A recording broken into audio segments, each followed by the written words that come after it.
আচলতে তেওঁ মুখ্যমন্ত্ৰীৰ যোগ্যই নহয়। তেওঁ লেং মাৰি মুখ্যমন্ত্ৰী হৈছে।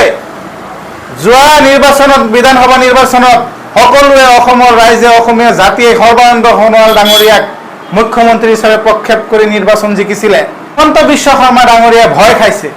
কিয় ভয় খাইছে? 26ৰ নিৰ্বাচনত হিমন্ত বিশ্ব শৰ্মাই জিকিব নোৱাৰিব। জিকিব হ'লে তেওঁলোকে হিন্দুৰ ভোট লাগিব। এতিয়া হিন্দুৰ ভোট কেনেকৈ তেওঁলোকে পাব?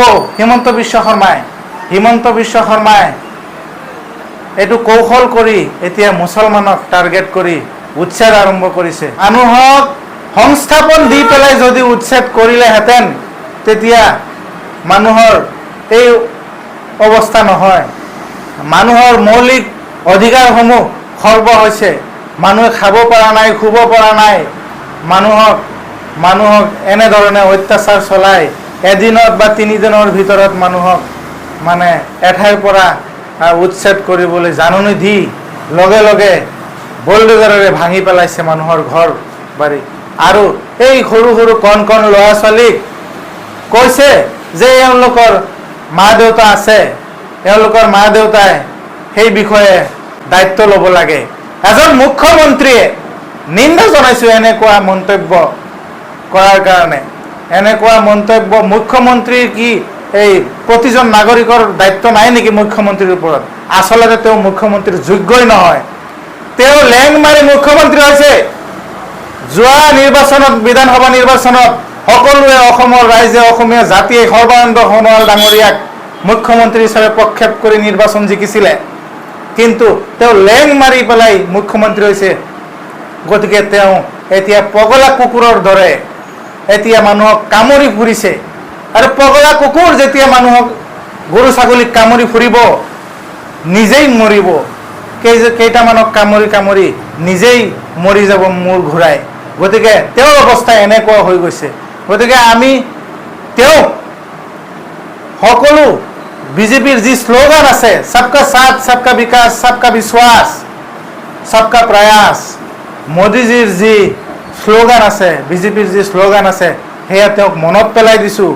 আপুনি অসমীয়া জাতিক যদি সঁচাকৈ ভাল পায় তেতিয়াহ'লে আপুনি এনেকৈ মিয়াসকলক অসমীয়াৰ পৰা আঁতৰাই খেদিবলৈ আপুনি এই চেষ্টা, মানে আপোনাৰ যি চেষ্টা কৰি আছে মিয়াসকলক যাতে অসমীয়া জাতিৰ পৰা আঁতৰ কৰিবলৈ, এই চেষ্টা আপোনাৰ বিফল হ'ব। আমি মিয়াসকল অসমীয়া আৰু অসমীয়া হৈ থাকিম ভৱিষ্যতে। আমি কোনোদিনেই মিয়াসকলৰ মাজত এজনো বিদেশী নাই। বাৰে বাৰে আমি প্ৰমাণ দি আহিছোঁ, NRC দিছোঁ, ভেৰিফিকেশ্যন দিছোঁ, বিভিন্ন পদক্ষেপেৰে আমি প্ৰমাণ দিছোঁ আমি এই দেশৰ আমি নাগৰিক। আমাৰ মাজত এজনো বিদেশী নাই। গতিকে মই অসমৰ মুখ্যমন্ত্ৰী হিমন্ত বিশ্ব শৰ্মা ডাঙৰীয়াক অনুৰোধ জনাইছোঁ, আপুনি এনেকুৱা ধৰণৰ অমানৱীয়, অগণতান্ত্ৰিক উচ্ছেদ বন্ধ কৰক আৰু এই মানুহখিনিক পুনৰ সংস্থাপন দিয়ক। এই মানুহখিনিক, এই খিলঞ্জীয়া মিয়াসকলক, এই আদিবাসী মিয়াসকলক আপুনি পাত্তা দিয়ক। আপুনি এই সাম্প্ৰদায়িক ৰাজনীতি বন্ধ কৰক।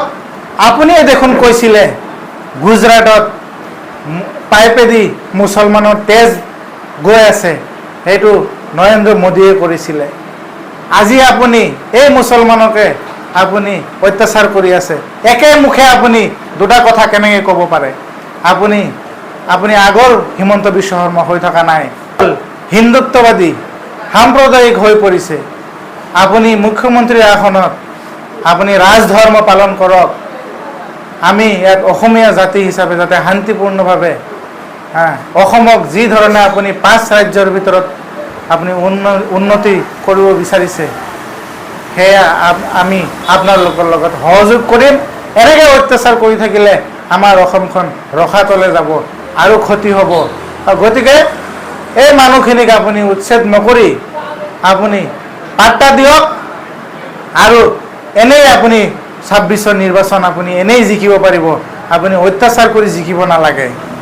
গতিকে অসমীয়া ৰাইজে সকলোৱে এই অসমীয়া জাতিটোক আপোনালোকে নিৰাপত্তা দিয়াৰ বা এই অমানৱীয় উচ্ছেদ বন্ধ কৰাৰ কাৰণে সকলোৱে মাত মাতক আৰু এয়াই মোৰ সকলোলৈ আহ্বান থাকিল।